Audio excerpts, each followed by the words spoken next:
Welcome back to Bottom Line. What a monumental TLC we have for you this year. Is not one, but two titles will be on the line when you're talking about the World Heavyweight Championship and the WWE Championship, and both titles will be suspended high above the squared circle. So only one man can walk away as champion, the other empty-handed. This past week on Raw, we saw a preview of things to come in this year's TLC in tag team action, as John Cena was teamed with Randy Orton's Survivor Series opponent, Big Show, and the Viper was teamed with John Cena's Survivor Series opponent, Alberto Del Rio. Welcome back to Bottom Line. Last week on Raw, we saw CM Punk suffer a vicious attack at the hands of the Shield. This past week, CM Punk simply wanted to know why. Punk went on to state that he wants nothing to do with the Authority. In fact, he said that the Authority should not provoke this unauthoritative superstar. Meanwhile, Stephanie McMahon then would pick up a mic, and she countered by saying, "You can say whatever you want. We welcome free speech here at WWE. However, take your grievances and complaints and give them to the Director of Operations, Kane, who will be the champion of champions." Well, that'll do it for this week's show. Don't forget to join us next week when we'll have the results of this year's Slammy Awards as we head towards TLC. Until then, this is Dan Devone saying, so long, everybody.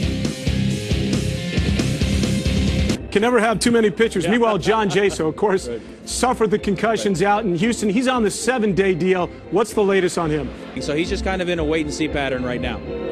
All right, Paul, and with the concussion epidemic these days in professional sports, you just can't take too many precautions. All right, thanks so much. Well, and he's so good in the second half of the season especially. By the way, speaking of that contract, he's due $30 million in the year 2020. I don't even know if he'll be walking by then. Well, I at least want him to be able to play. I mean, if I'm going to pay him that, I need him healthy. We need Artie Moreno giving us guaranteed money in the year 2020. We'll do a pregame show for him. All right, we continue here. We'll talk Jared Parker. This man has been lights out over the last 10 starts. His numbers and stories coming up on A's Pregame Live. Let's take a look now at the divisional standings out in the American League. And right now, it's all Oakland A's as the Rangers, as I talked about, some 5 games back. Seattle now percentage points in front of the Los Angeles Angels.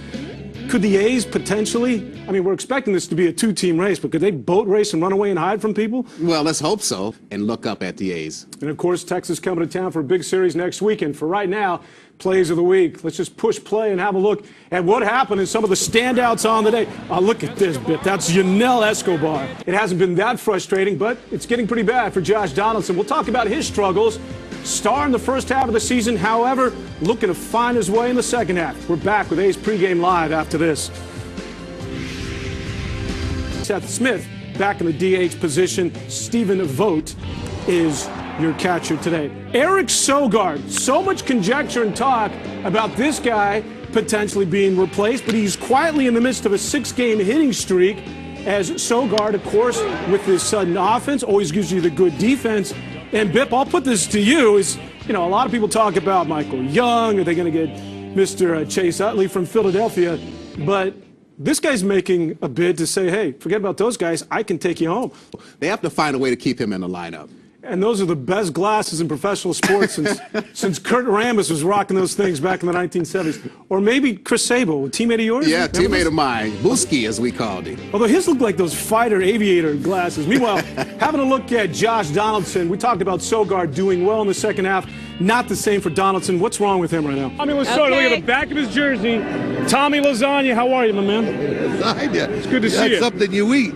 Yeah. By the way, how you feeling? I feel great. Yeah? I really do. You know, I'll be 74 this coming September. It's amazing. And it scares me. I said there is impossible for a guy 73 years old to feel this good. But then I figured it all out, why I do feel good. You see, I'm really not 73. I'm 63. Tell you why. No, all those trips I taken from the east to the west, I gained 3 hours. So I total them all up, and it's 10 years. So I'm 63 and not 73. I feel great for a guy 63. You know, I don't want to get too smolty here, but I've interviewed you when you've come into Seattle the last couple of years. I haven't interviewed everybody in professional sports, but I've never come across a guy who is as talented, one of the best to ever play the game, and as humble and as genuine as you are as in character. And it's been a pleasure, seriously, thank you. talking to you, and the best of luck to you in your future endeavors. Thank you very much. All right, Tony Gwynn, ladies and gentlemen. And we'll continue with much more, but right now we're going upstairs, and let's join Scott and Leslie.